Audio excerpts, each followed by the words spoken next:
he brought us into the men's toilet of the bar, and he opened the window, and we all climbed out the window of the men's toilet onto the roof.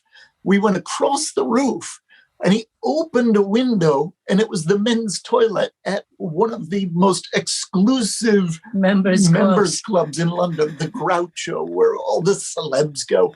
And we climbed in, and then we'll walk out of the men's toilet together into the club. And the waitress looks over, "Oh, Mr. Bradsell, good to see you this evening. Your table is ready." He had been sneaking in through the toilet window for so long that they gave him a membership, but he still refused to use the front door.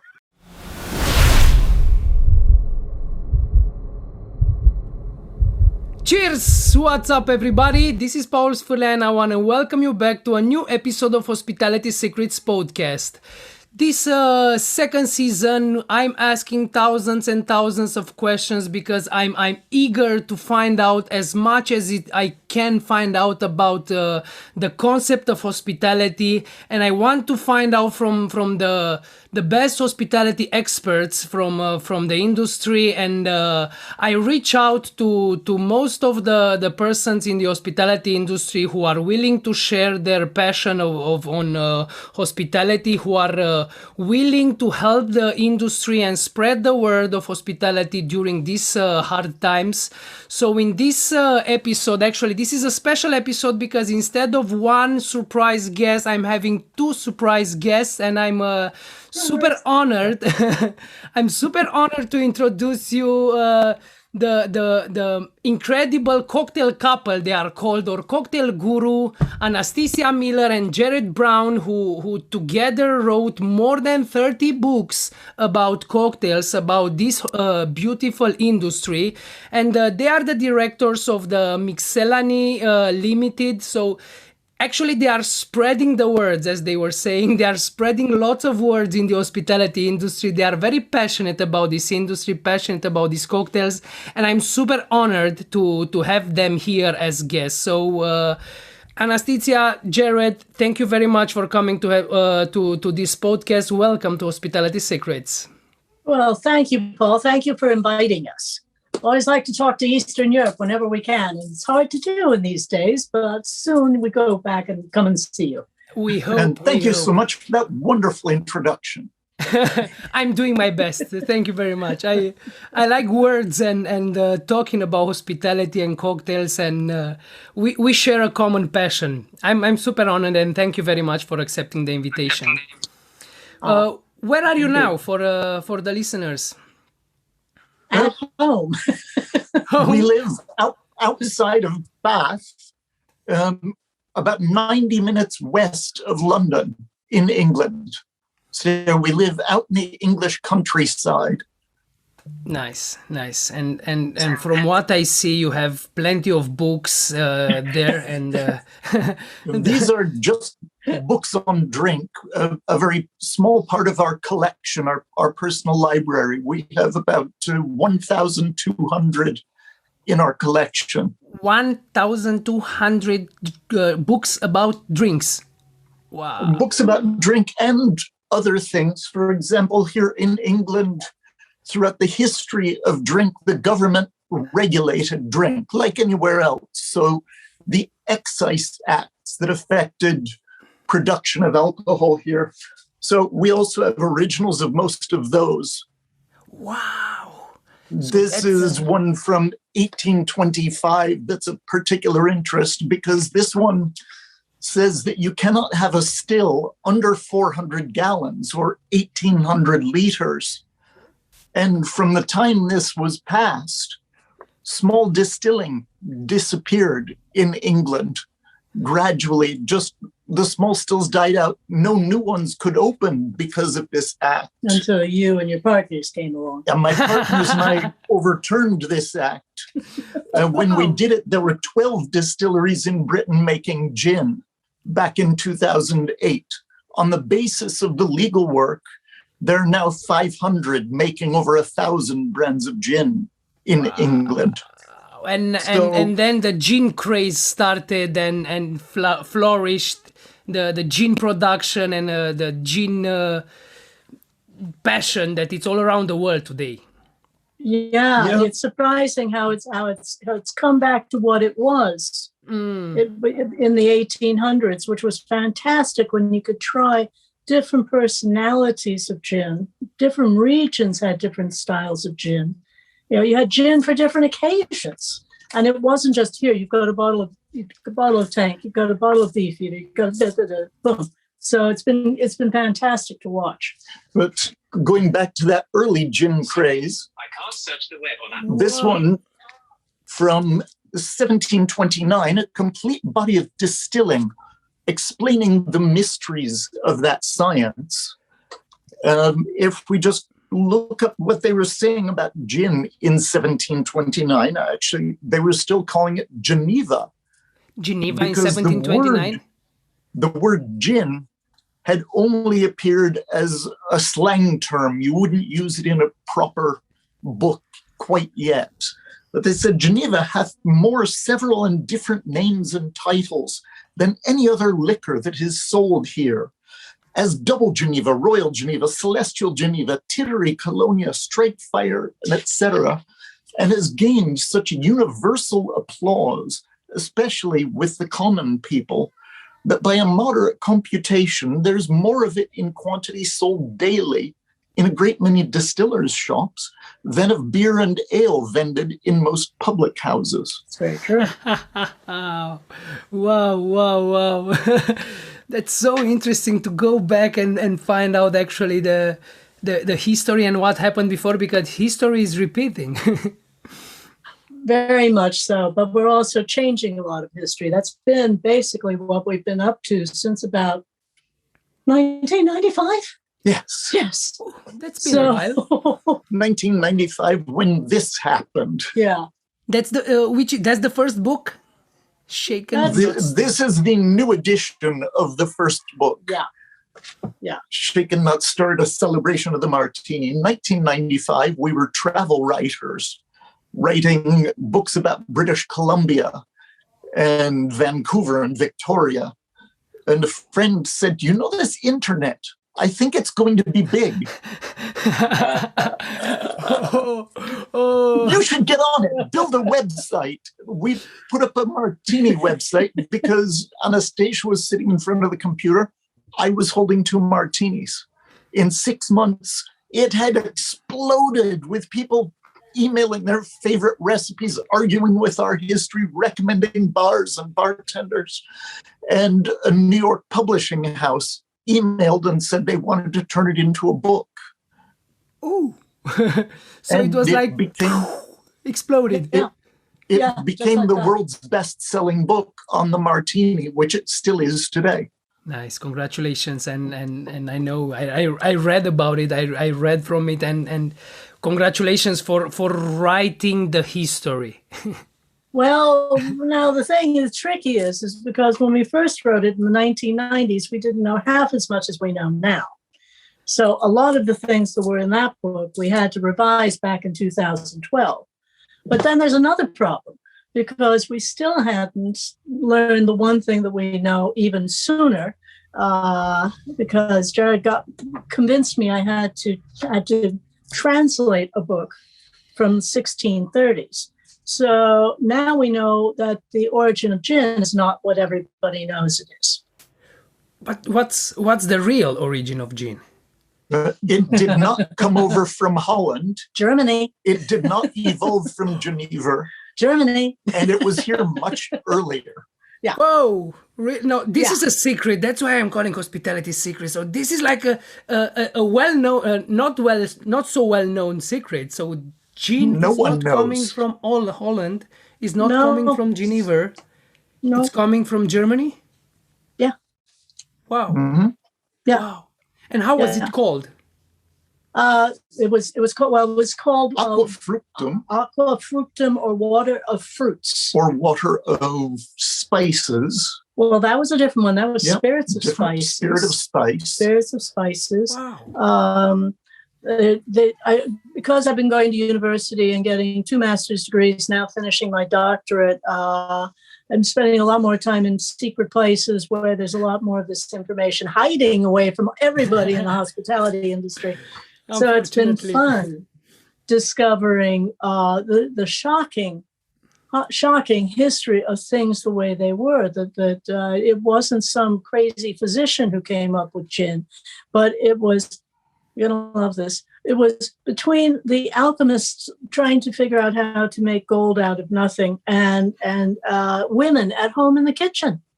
Wow. With their advice books, figuring out how to make these medicines, what became medicines became social. And it started in Germany. In fact, it became illegal in Germany to do this in the 1500s, where it took until the 1700s in England for the same thing to happen. So, 200 years before, earlier, in Germany, they already forbidden it there, and then it moved from Holland, and then is the course as we know it. Well, Holland is not even part of the picture. Holland began making juniper spirit after England. After, as far as we can tell. Yeah. Oh. So this is a completely different view of it. It started because Jared found this one book that he said online, and he said, "Hey, I can't read this." And I went, "Okay." So I didn't think too much of it, and then I finally said, "Well, I've got a little bit of time. Let me take a look." I take a look at these things, all done in astrology symbols and little weird characters and squiggles, and I'm like, it was written in code. Oh boy! And it took a year. Let's see if I can find it. In code and Old English lettering and Old English language. And it has got words here. Plus 2 different types of code. Yeah. So no way. It was in a book, they coded like 2 different types of codes. And yeah. Don't know if you can see. Yeah, I can see it. Yeah. But it was all written in astrological symbols and codes. So you can understand. So how long took you to translate that?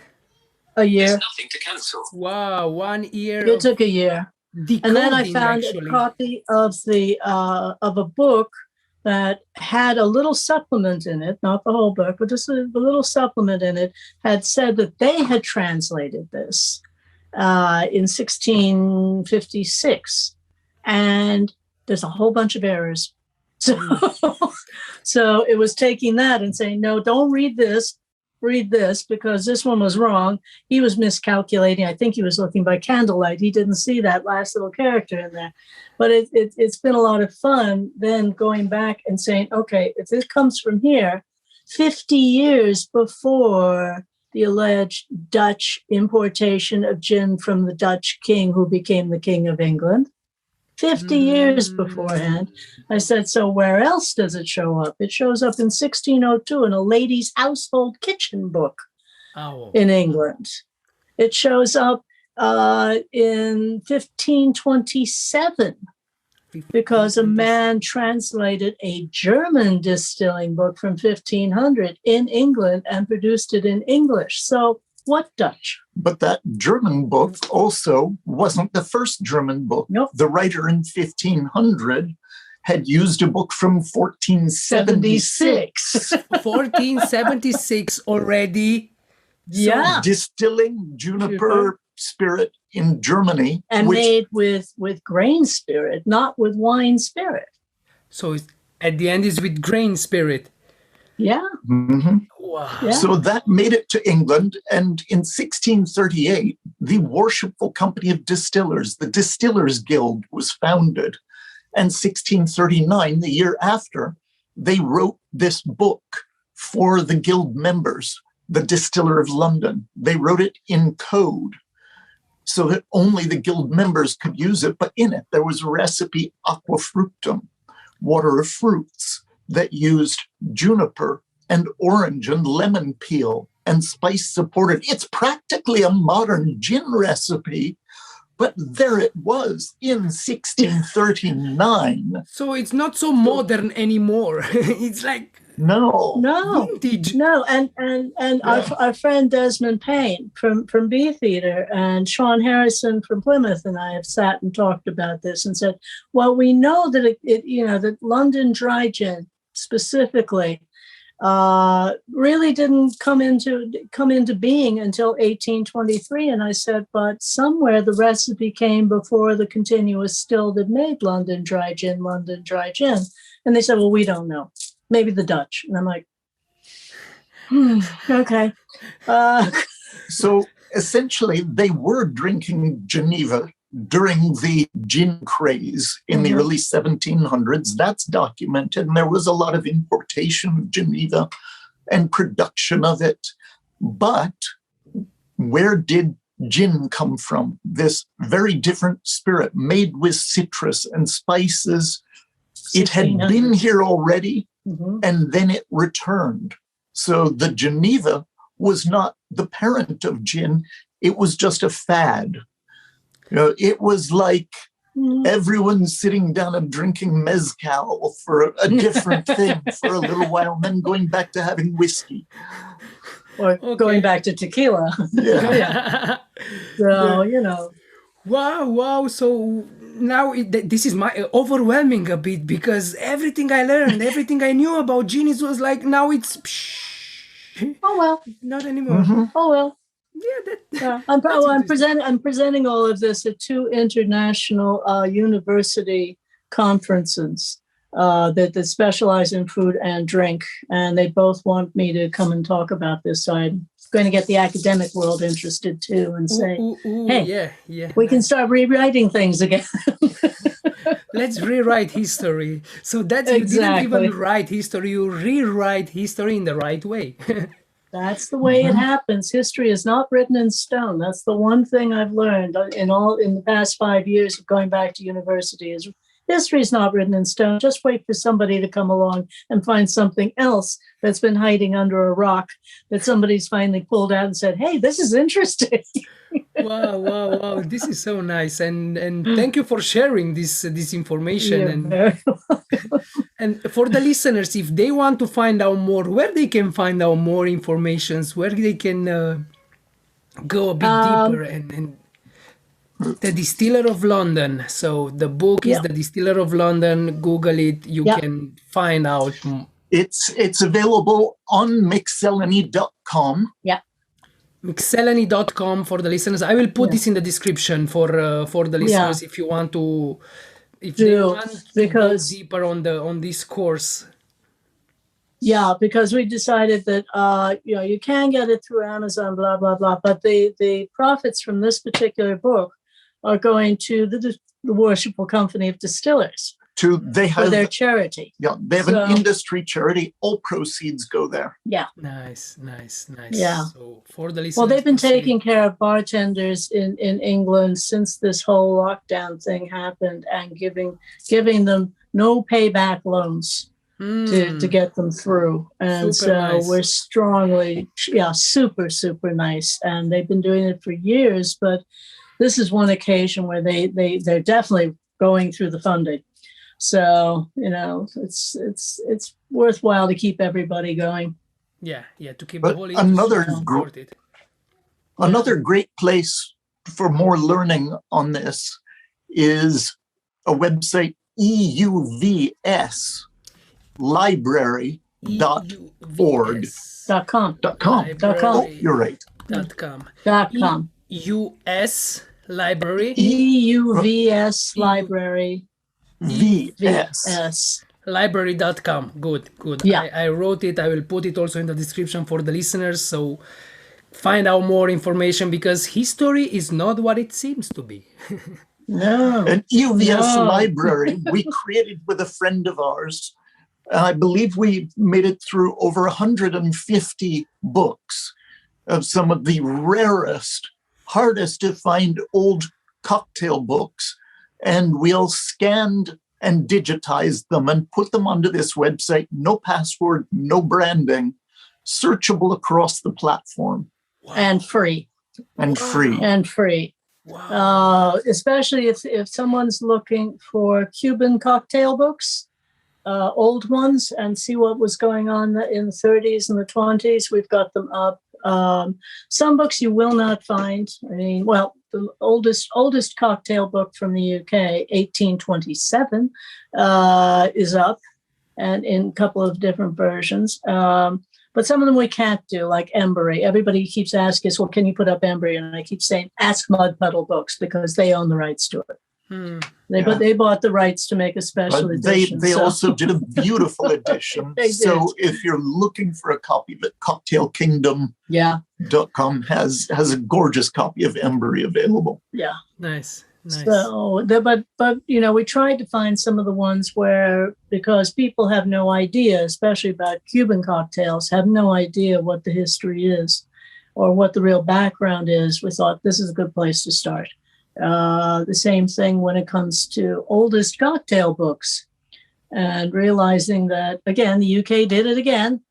Well, the first book entirely devoted to drink recipes was Oxford Nightcaps from Oxford University, first printed in 1827. 1827. So the Englishmen started to drink earlier, so they also wanted to put it down for everybody.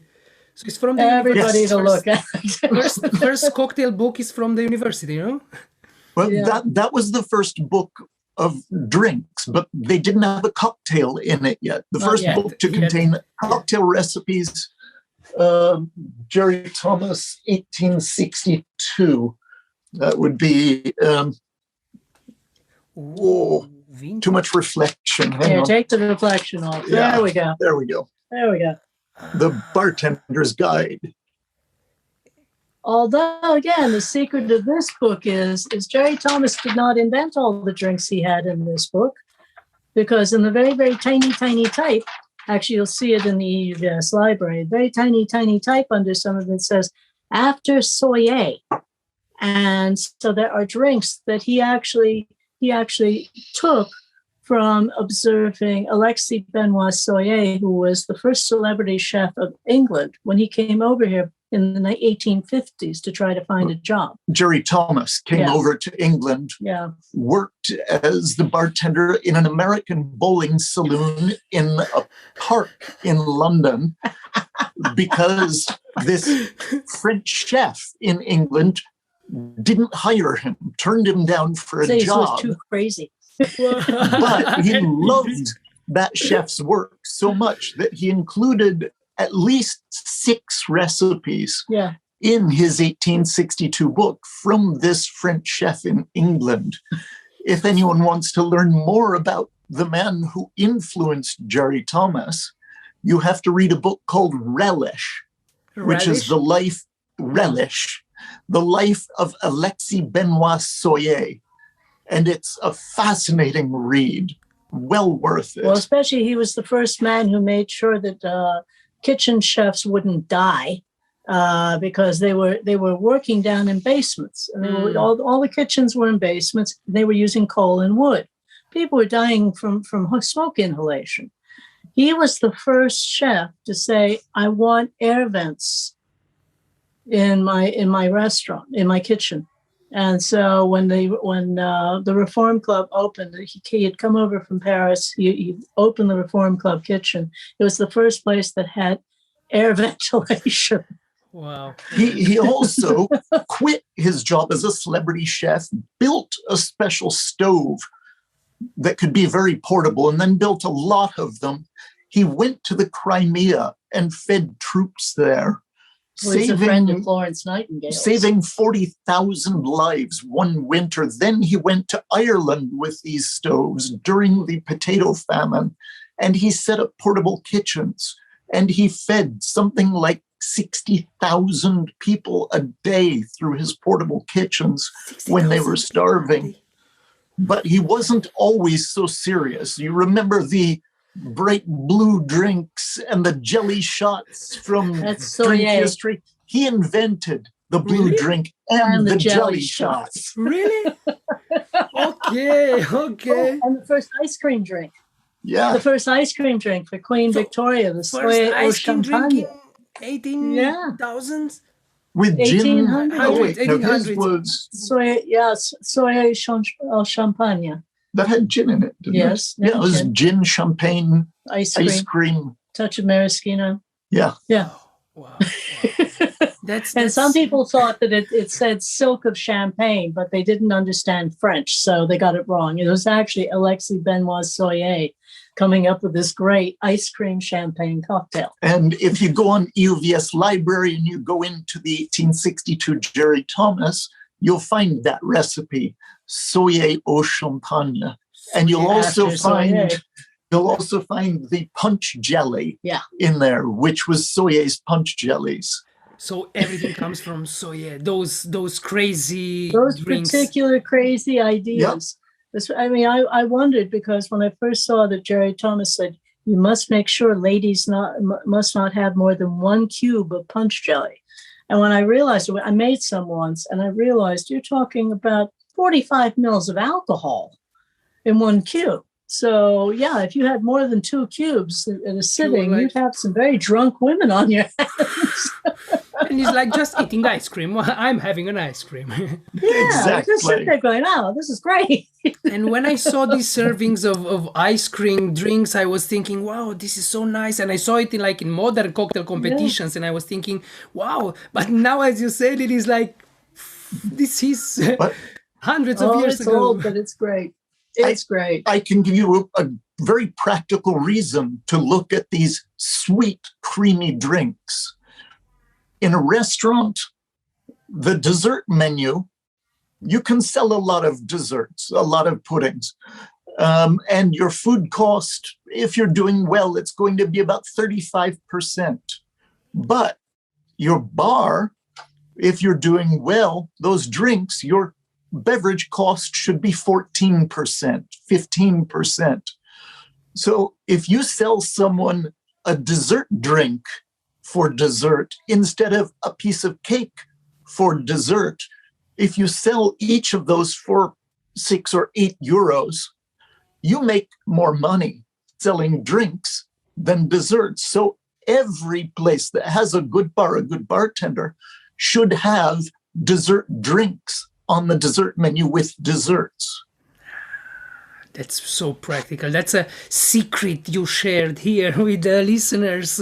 Oh yeah, and you it's increase fun the profit margin. You increase the margin of the whole place. Oh yeah, New York. New York.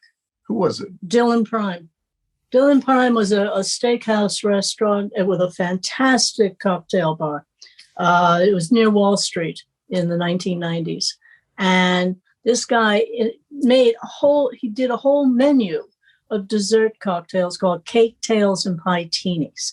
So you had an apple pie martini. He had my favorite, the German chocolate cake cocktail. Sounds good. And it was like all the good flavors, but it just in a glass.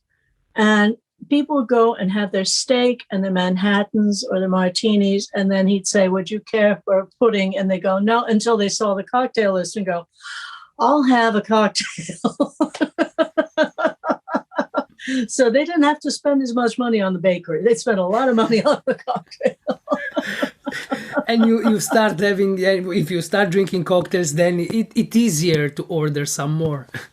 Oh, yeah. Yes. Yeah. And it worked beautifully. They were incredibly successful until, what was it? Twin Towers thing, 9/11. Mm-hmm. So, and that's when business kind of went weird in Wall Street. But it was like, until then, they had a decade of just nonstop stockbrokers and young hips people coming from Soho, and everybody coming down to this one place for the fact they could get special steaks and get really special pudding cocktails. So they work. Oh yeah, it was a good concept. Mm-hmm. Really good concept. Can you share us a bit with the listeners? What projects are you working during this period? You already shared a few things. But I'm absolutely sure there are 100 more. Just have some brief description. What are you doing during these times?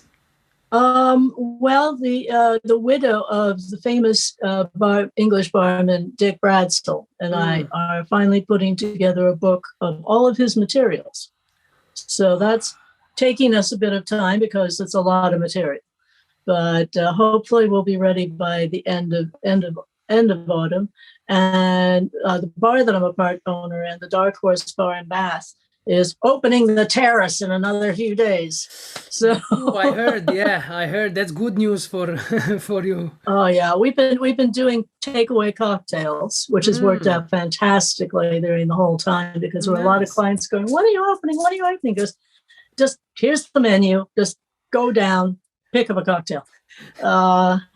But at least we'll have the terrace open, and we can start having business again, or at least partially having business again, and then we'll keep it up during the summer. Slowly, yeah. We hope that slowly will release, and the industry will revive again.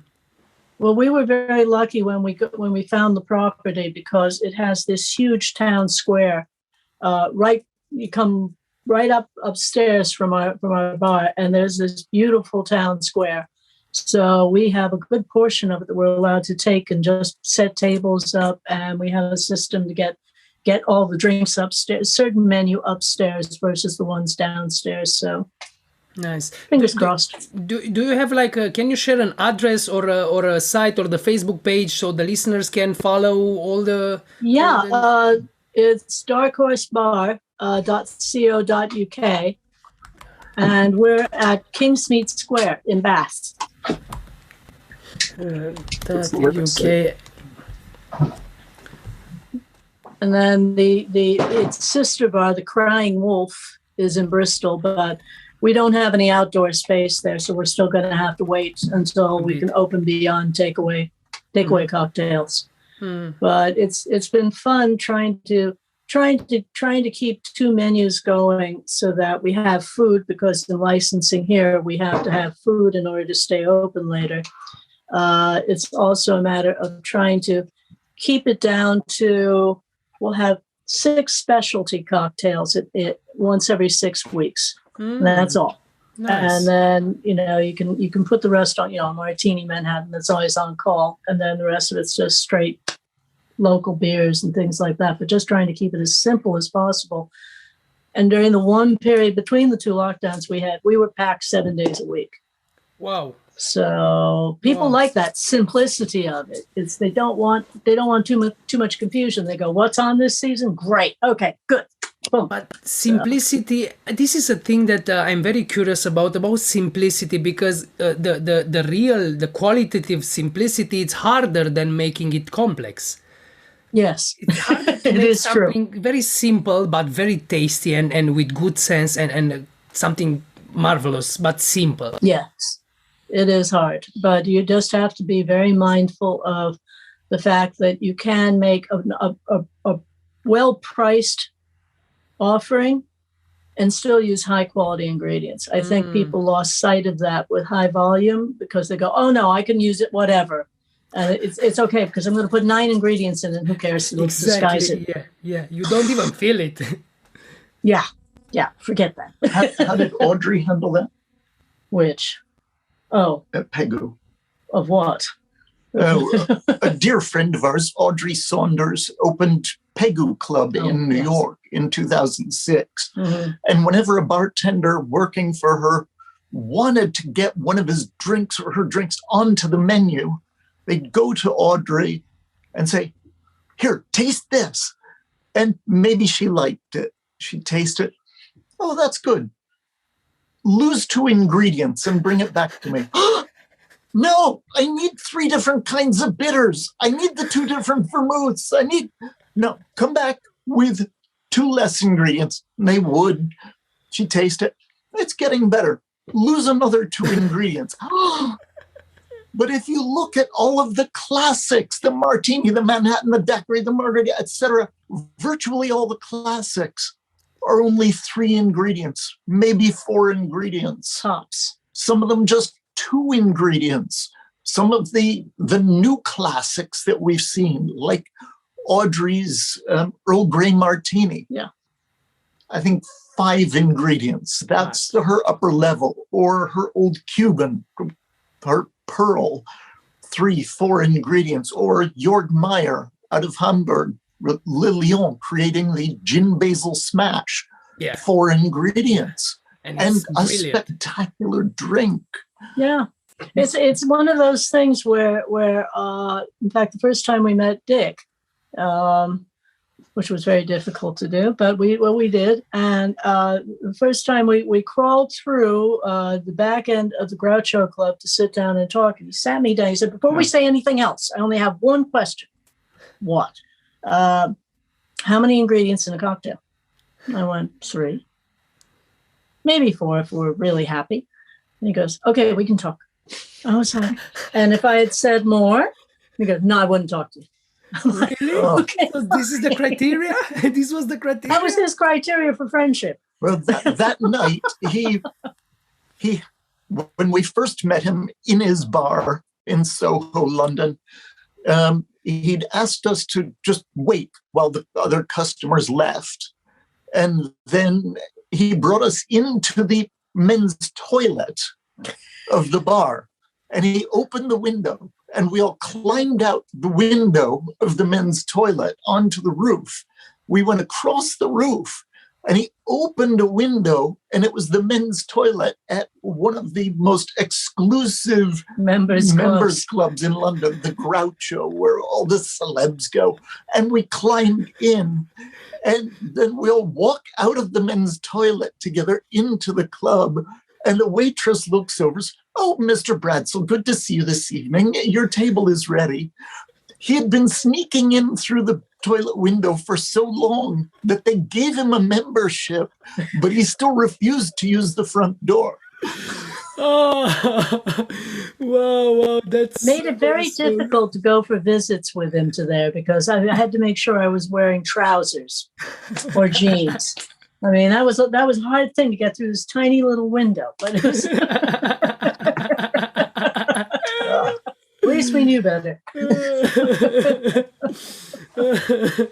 And what are you up to? He's up to things. I don't know what are you up to? Well, in general, these days. Yes, what are you up to?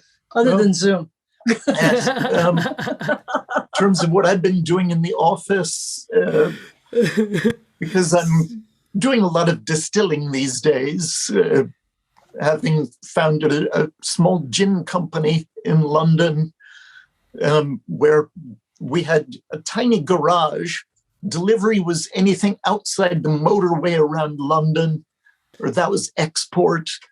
Our distribution was a moped. So and like 12 years later, we are in 65 countries. But something huge just happened. We are now partner with Wimbledon. Wow. With Wimbledon Tennis. Last year, because they couldn't hold Wimbledon, they had all of these strawberries that they grow especially for the event.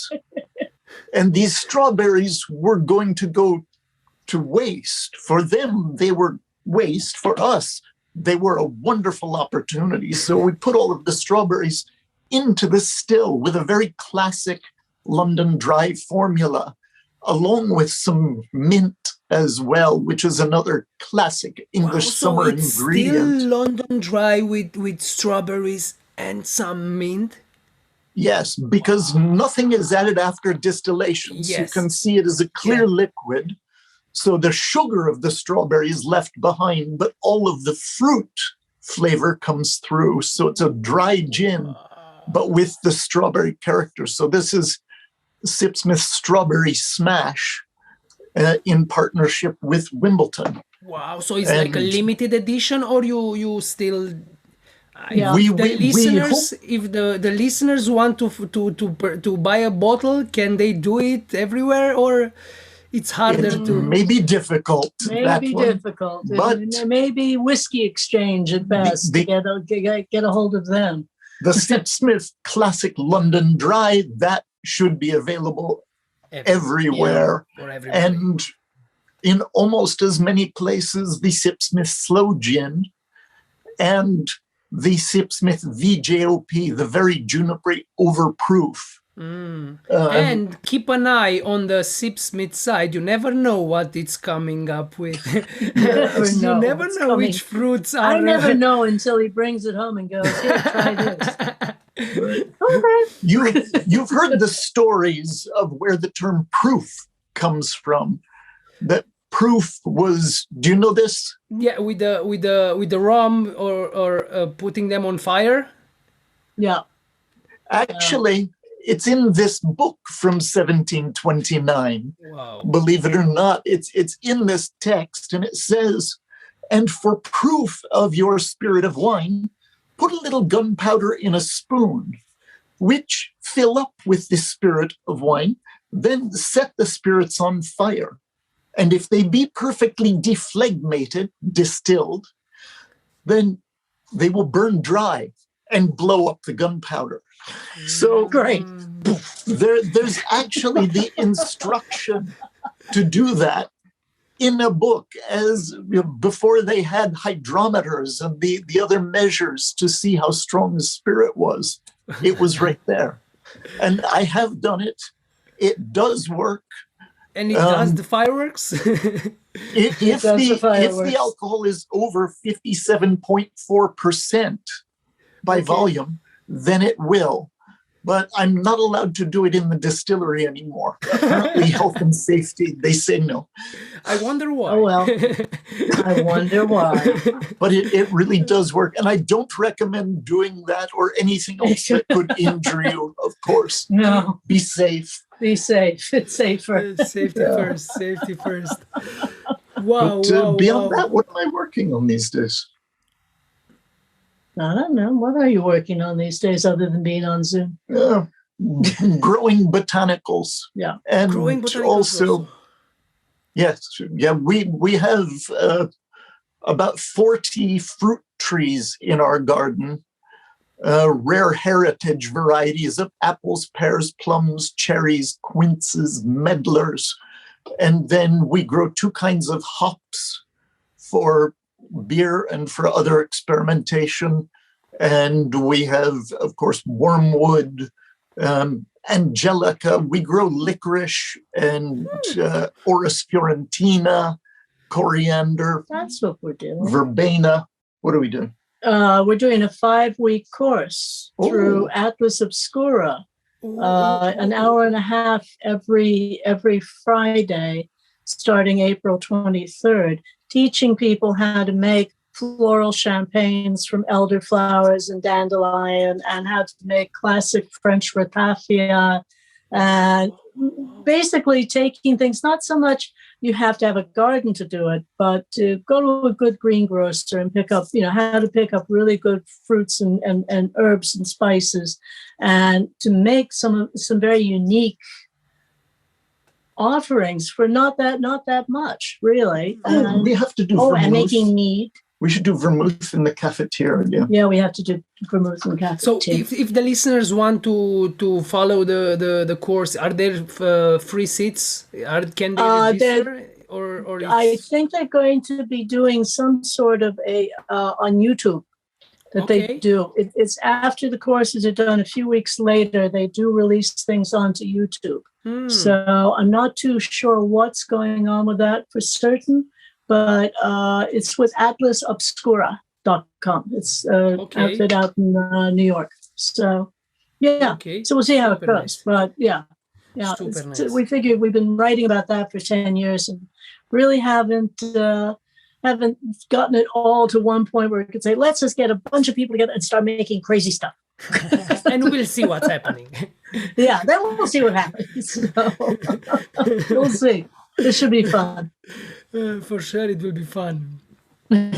So you're doing plenty of things. I'm sure that you're doing thousands of things besides. But can you share a bit what it's like, where it all started? What's a bit like briefly your backstory in this industry? You were born into it. I was born into it. My father worked in the bourbon business. And so I was one of those children that when you were unruly and you wouldn't go to bed at night at 5 years old, you would go, here, have some orange juice with some bourbon in it. Yeah, okay, I got a taste for it then. It tastes better now. You're much better. I went to school in the UK, but my father had us going back, and my sister and I going back and forth to the United States. And when we come back to the US in the summertime and stayed with him, he'd go to this one bookshelf, and he'd pull out a book and say, here, find a recipe and make it for me. There's two things I learned in this, which is children are very dangerous around vermouth because they always put too much vermouth in. The other thing I learned very early on was my father was terrible at keeping fresh vermouth. He had dusty bottles of vermouth, and they were vinegar. So he asked me not to make him drinks with vermouth ever again. And I thought, well, if that's a lesson learned, I'll start working with liqueurs now. But he also brought her to the company barbecues in the summer, where she met other kids like Fred No, who went on to be the master distiller for Jim Beam. Yeah. Okay. Yeah. And they knew each other when they were little kids. Yeah, so I was around bars for a long time, and then I got my first bar job when I was 16, because in Chicago. So that was after you had your first martini. Yeah, my first martini was served at the Savoy. My father took me to the Savoy. They just hired a young Italian bartender, redheaded upstart Peter Dorelli. And it was just before they moved him over to the Pebble Bar. But he was there. He was at the Savoy just for a few months, and he made me a martini, and I fell in love. Wow. Both with Dorelli and with the martini at the same time. So I decided then bartending is great. I mean, people take care of you, and you have all these, wonderful things going on around you, and look at this drink. And yeah, that was the end of it. So your first bartending job? Chicago, 16 years old. I came one summer and I wanted to do something. So I ended up getting a job as a bartender. It was a very simple interview. The guy looked at me and said, okay, you look right. Now make me a drink. And I said, what do you want? He goes, whatever you feel like making. I made him a Manhattan. I was hired immediately. But that was a busy bar, wasn't it? It was a 425 seat high volume bar in the nightclub district in Chicago. It was about 6 blocks away from my father's apartment. And you're talking your shifts were 8 hours. So mine was 8 p.m. to 4 a.m. And on a weekend, you were making minimum wage $1.15 an hour, but you were making about $200 a night in tips, because Americans are really good tippers. So yeah, that was back in the 60s. Dale DeGroff has similar stories about the 70s and 80s. It was just insane what Americans will give you for a tip. And it'll be just like, I only gave you a beer. Why are you giving me $20? Because you smiled, maybe. I smiled. I took care of him. I went, hi, how's your day? That's the whole point. So. Yeah. And then you were bartending in a fisherman's bar in Seattle. Yeah, fisherman's bar in Seattle. That was fun. The fleet would come in, these big, burly Norwegian and Swedish guys would come in. And they want to eat at the bar, and they'd want a steak. They're just playing with all this fish. They want a steak. So they wanted a steak and good, strong drinks. So I'd be serving Manhattans, martinis, nothing frilly, beer chasers with the cocktails. And then they taught me how to play pool. So it helped. I learned how to play billiards. I wouldn't have known otherwise. Did some years behind the stick, behind the bar. Yeah, there were some fun years. Those were definitely some fun years. It was worth the education for the early run of it before I went on to do other things for a while. But by the time we actually opened a bar together in New York with some friends, at least I knew what the system was and what was going on. And even we opened one bar with Sasha Petrosky. We knew what the girls had to look like, how they had to serve the drinks. It was like, no problem. Everything was set. Exactly. Well, she called it a bar, that we opened together with a couple of friends Ephraim Keeles in New York. But it was actually a 750 capacity nightclub that we opened. It was a townhouse building, so each floor was different. If you went downstairs, it was all Boilermakers and pool tables. So shot and a beer. And we had a whiskey and beer menu where they were all flavor matched. Which whiskey would be best with which beer. And then if somebody was going to do a depth charge where you take that shot of whiskey and you drop it into your beer, we had the whole back bar of whiskeys repeated in a glass freezer below that. You don't want warm whiskey and cold beer. All the whiskeys to be dropped in a beer were frozen along with shot glasses that were frozen. So you would drop an iced whiskey in an ice shot glass into your beer. Next level. Yeah. And then the main floor was a bottle service nightclub, except the bottle service, we didn't like this idea that you end up with a bottle of vodka and a thing of bad cranberry juice and bad orange juice. And what are you paying for? No, we had a menu, and maybe you ordered the mojito menu. So the waitress would bring over the full mojito prep on the tray along with the bottle of rum, and the first time teach you how to make the mojitos. And then when people came back, they could say in front of their friends, "Oh no, I know how to do these."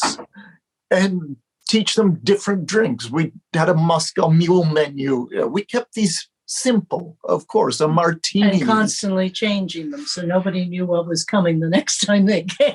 So they wanted to come back to learn to make more drinks. Exactly. Yeah. And they might get a bucket of hand-carved ice balls to use to put into the drink. Any part of your service can be made better if you just stop and you look at it. And simple is more difficult than complicated because it requires you studying every element as much as possible. But then the third floor was kind of crazy because we had also co-founded the Museum of the American Cocktail with Dale DeGroff and his wife and a group of other people. And we decided, well, we only had a temporary place for the museum at that point, one in New Orleans in the Pharmacy Museum. And we said, okay, well, you can take the third floor and we'll have a small cocktail museum set up on the third floor. So once a week, we would open the bar and have different guest bartenders come. So we had Gary Regan one time. He was hilarious. We had Dale. We had Dale's son, Leo. We did a few stints. Audrey did a stint. It was just, we just said, come on down. You decide what you want to pour and give us a menu. We'll hand it out when people come in and they can order your drinks. And that was it. It was a nice once a week fun thing to do. Then the floor above that, well, also we would, after that early opening, that bar would get taken over by the floor below, the big nightclub space. The spiked heels on the banquette group. So the banquettes were made of Kevlar. Yeah. They were like the stab vests. We used that material so that when the ladies got up dancing on the banquettes in spiked heels, they wouldn't put holes through the banquettes. There was one problem in New York, all over New York in the 1990s and early 2000s, was you'd have these beautiful leather banquettes with punch holes everywhere. It was like, come on, guys. Make them bulletproof. But the last floor in this bar, upstairs from there, was trolley service. So strictly a bartender coming around with a cart to all of the tables, and it was pure bartender's choice. And guests, before they went up there, were told the only thing you can say to the bartender in terms of what drink you want is yes. No, you go back down, because this is purely about celebrating that bartender's artistry that night. And it was And you, the if you highest go level. up, The last floor, like you climb to arrive there. yes, You ascend Very to much. artistry. That's funny because Henry Bessett actually came for a visit to New York just when we were opening the place, and he saw our cocktail carts and brought them to Quo Vadis, the first round. Was that Quo it? Vadis. Yeah, it was at Quo Vadis, and also then to the Lonsdale. So it came over here from after Henry saw it and said, "That's insane. That's perfect." And we said, "Please go ahead, do it." But the trolley service goes back much further. In the late 1800s in New York, it was very popular, but only briefly. And then when Prohibition was repealed in 1933 in New York, at one point they said, well, yeah, you can serve alcohol again, but you can't serve it over a bar because the guests cannot sit at a bar. They have to sit at tables, and the bar must be closed. So they did that, but the bartender said, I'm not going to stand in the back like the cook. No. I'm going to just deliver your drink on this cart, and maybe I'll put it together at the table. And so tableside drink service became huge in post-Prohibition New York. I'm a Then big it fan faded of away. trolleys. Yeah. I'm a big fan of trolleys. I love Yes. trolleys. Yeah. Well, Yeah, at least people really get to see what the artistry is. I mean, if you want the theater, that's the theater. Yeah, Ago Perrone does it at the Connaught, and I love his when he comes with his martini trolley. I mean, it's an official sign. The master's here. The Connaught did pretty well in World's 50 Best, didn't it? Yeah, something about Number first one. number one. You know, there. I always look at Ago and go, "What do you think you're doing? What's But going on here?" He definitely deserved, he and his team, he and Giorgio and the rest of them, Yeah. they deserve that. They They really do. work They do that. so hard Oh yeah. on every detail and always studying. Yeah, or even just even the idea of little things. When he first had cocktails from the Connaught printed, so that if someone said they really liked a particular drink, he would hand them the recipe so they could go home with it. I was Fantastic. about that. I still have the drinks that I had. I was so impressed about that small detail, which makes the difference. Yeah, Yes. but it's that simplicity of the connection between you as the host versus your guest, and your guest feeling like they have to come back to see what new thing they can find, or come back and have another repeat of it and go, what did I do that you don't do? And let's see what happens. But at least you start a relationship, And which that's is wonderful. hospitality, yeah, and that's hospitality. Yeah, that's hospitality. Yeah, that's the thing that I think sometimes you see people have lost sight of. It's not just you; it's how much a connection you can make with the person in front of you. Dale DeGroff was fabulous at it. I remember going to the White Rainbow Room, and he would literally come up to you, put the napkin down, and then spread his arms out as if he's trying to embrace you over the bar and go, "Hey, baby, what do you want?" Big smile. He's got me. He's got me. I want some air. Yeah, please. He's got me. Wow, Think of something quick. wow. But it's that feel of ooh, yeah. Bring him in, make him feel good, make him feel great. It's another bar that was down the street from me when we were living in New York, just when I met Jared. You would go in there at 3:00 in the afternoon. The barman was fantastic. He had the most magnificent old bar in the world behind him as a backdrop, the old Knickerbocker Hotel bar. Old wood, beautiful. And he had a napkin just sitting in a spot and another napkin sitting in a spot. And you go, "No, you can't sit there." And you'd be like, "Okay, can I come down to this end of the bar?" "Yeah, there's a couple still there." 3:00 religiously, a novelist would come in, a stockbroker would come in. They all had their own seats. He kept those seats for them just where they were. The second he saw them, he'd be ready with whatever drink that he knew that they wanted and whatever warm-up drink they wanted before they actually started seriously drinking. And you just look at the guy and go, you're a genius. You're a master. I love you. You remember who's at your bar. What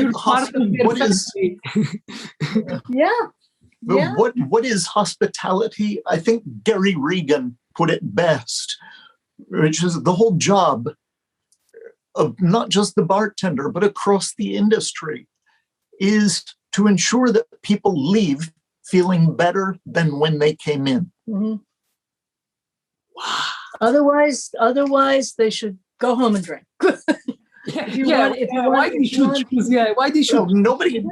nobody goes to a bar for a drink, in truth, except maybe an airport bar.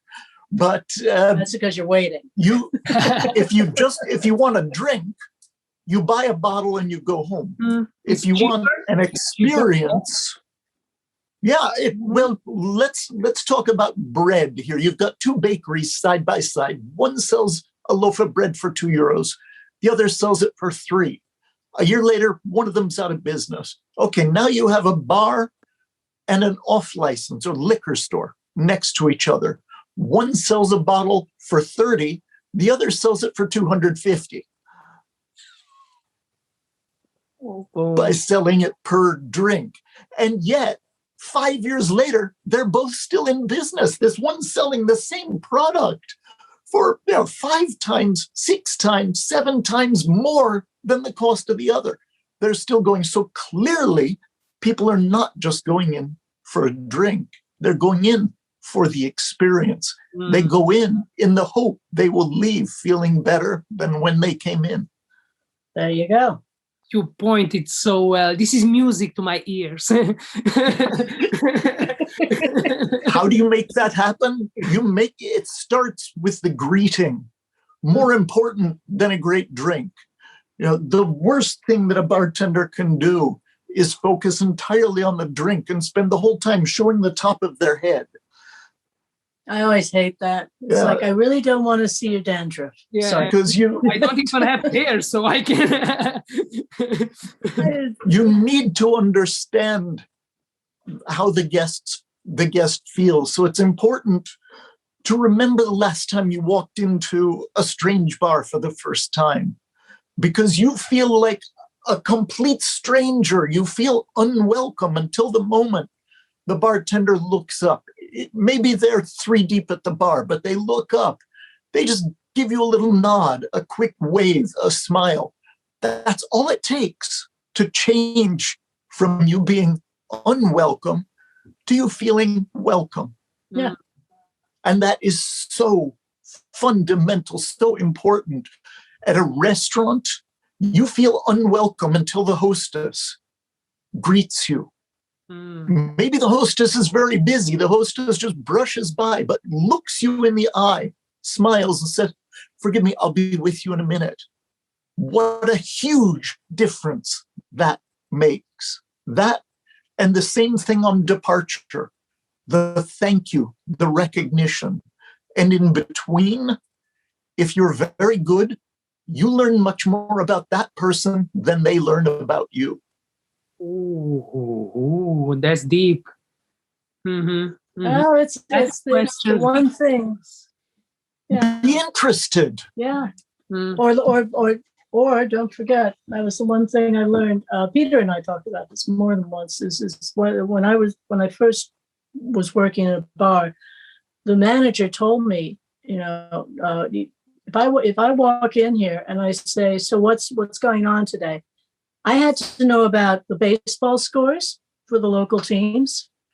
I had to know if there was any earth-shattering news going on. I had to read the newspaper before I came to work, so that at least I could have a conversation with the person in front of me. And if they asked, "Hey, do you know what the score is?" "Yeah, Right now, it's about 4-1. And so, I think they're in the 6th inning right now. Take a look in the TV in the other room, and it'd just be like, just as long as you have some sort of information you can talk about or what books you've been reading. There was one bar in Chicago that still does it, the Old Town Bar, where the 2 barmen that were there, in fact, one of them is still there, was probably one of the most well-read people I've ever met in my life. He had a PhD in philosophy, but he was so well-read that all you'd have to do is have a certain look on your face and you'd go, hey, did you ever read? And he'd start a conversation with you about it while he'd be making you a Black Russian. And you'd be like, wow, that was great. That was inspiring. Yeah, makes a huge difference. You actually have to be interested outside of yourself into other things. And it just makes you much more entertaining to people. And it sounds so simple, but to make it so simple, it has to be complex first and then simplified it. Yeah. In the words of Antoine de Saint-Exupéry, author of The Little Prince, perfection is achieved not when there is nothing more to add, but when there is nothing left to take away. Wow, I like it so much. Boom. And that, folks, is the author's message.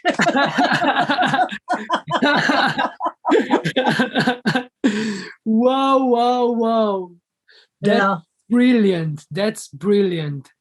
Yeah. So it's inspiring. I like this conversation so much that I don't even manage to put the questions, but because you are giving the answers. That makes it easier, Yeah, it makes my job a lot easier. I don't even have to put the questions. You are just giving the answers, talking about hospitality, and it's amazing. Yeah, this is like music to my ears. Oh, good.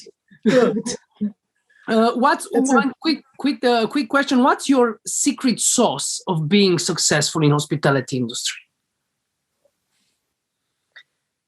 Be yourself and don't show a big ego. You're not the star.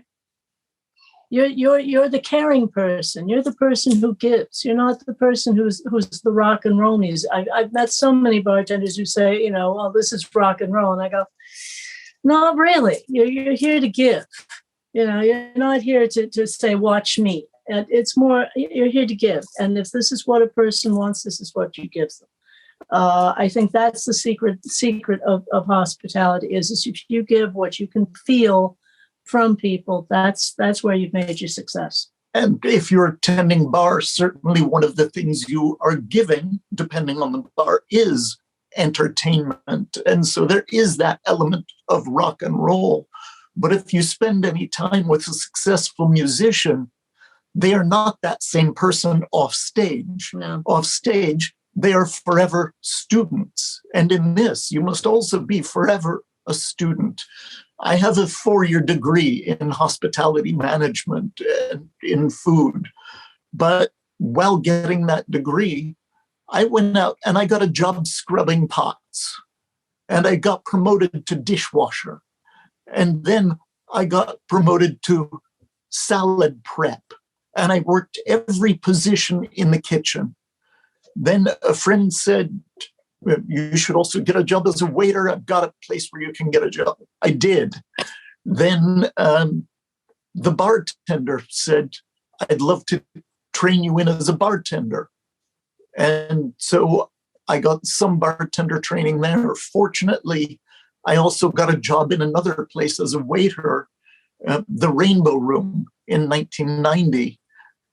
Where I was walking by the service bar one afternoon, and the head bartender, Dale DeGroff, said, hey, you want to see how to flame a twist? Sure, why not? And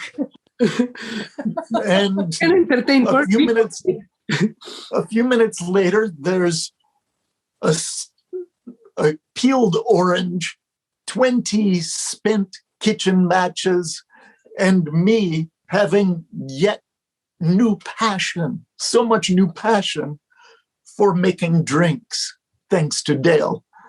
back 1990. But we are forever students. We are still studying, always. I think the singer Eartha Kitt put it best. My real diploma, my tombstone. Because until then, I have not graduated. Wow.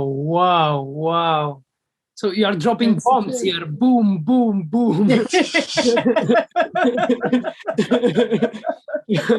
And never feel like any job is beneath you or like you should just jump straight up. I know so many people in the last 15 years who they get their first job as a barback and they expect 6 months later they're going to get a job as brand ambassador for some company, having been a star bartender, all in 6 months.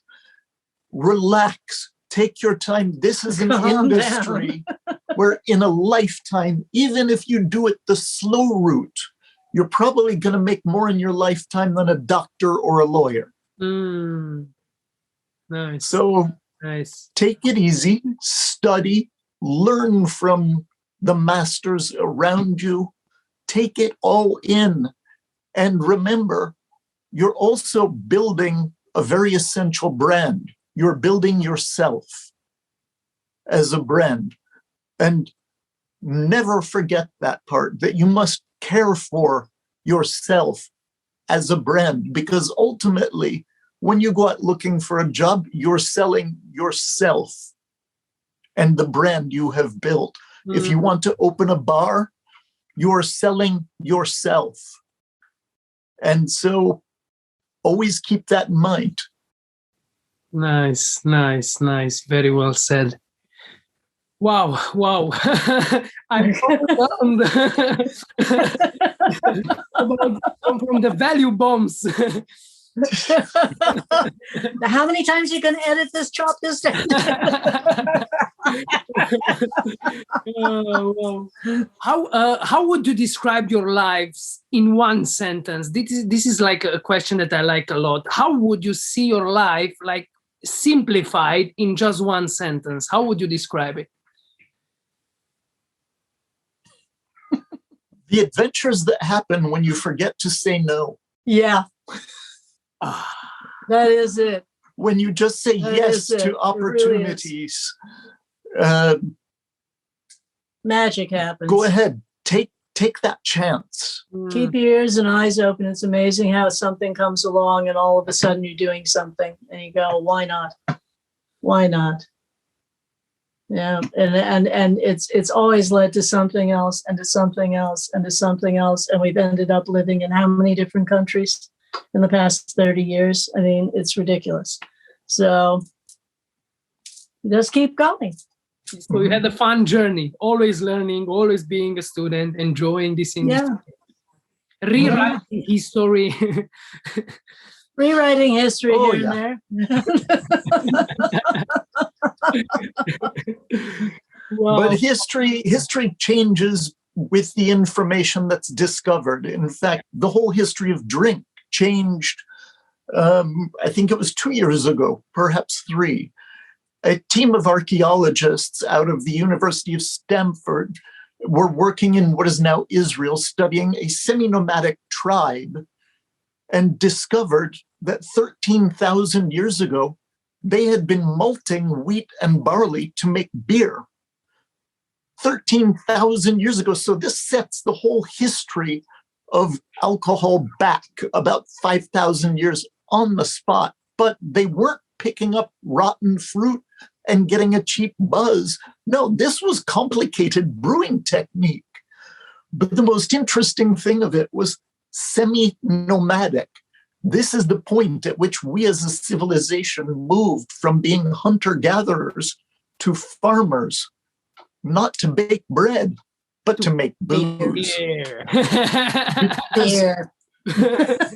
Civilization was born with the discovery of intentional fermentation, of alcohol production, because we could not live in a settled community without alcohol, because we poison our water with our effluent with our bodily waste. So we had to keep moving. Now, brewing water into beer, fermenting into wine, we could live in settled community. So when we're serving drinks behind the bar, and I still, with lockdown, I haven't been able to, but I still get behind a bar probably once a month. And I work as a bartender. Absolutely. Never let go of the things that bring you joy. But we are serving what was the water of life. Wow. So we are here to serve. Yeah. Yes. Yeah. Wow. It's a great place to be. And it's it really so is fulfilling to do it. It's like it's meaningful to do it, because you know that if we can make people happier, and I strongly believe that in these hard times, we need more hospitality. We need more people to think about how to make other people happy. Yeah, it really is the case. It's probably the best feeling on the planet. It really is. What happened after the Spanish flu? What happened after the Roaring '20s? Yeah. So a quick warning: one of the things that happens after a pandemic is over, people go out and party. Woohoo! Exactly. It's in history that because we spent so much time with the lockdown of the Spanish flu, that was the first thing everybody did was, I'm going out there and I don't care who knows.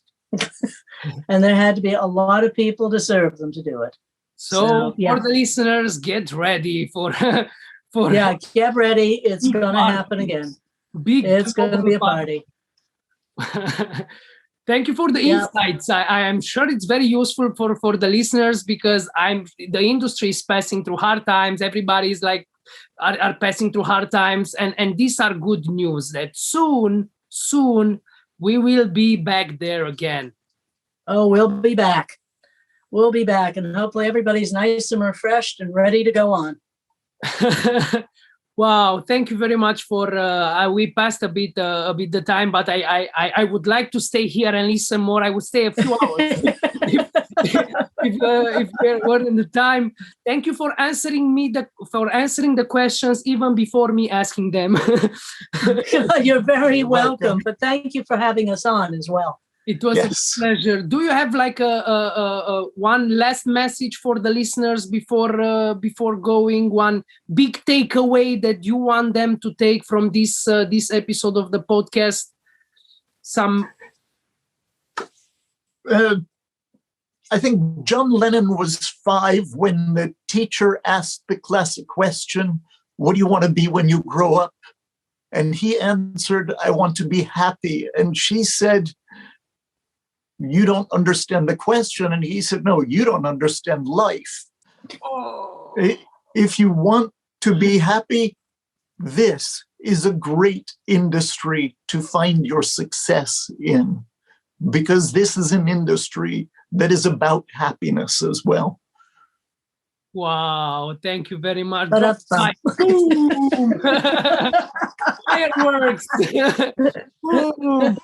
Wow. Thank you very much, Anastasia. Well, thank you.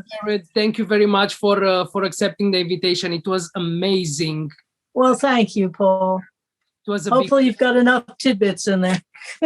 It's more than enough. Thank you very much. Oh, good. Thank you for being part of this podcast. Thank you for the listeners that you stood and you were here with us. I hope it was very useful for you, and get ready for when the pandemic is over. We'll be back there again. So I hope it was useful. Paul Sfârlea here. See you next week. Cheers.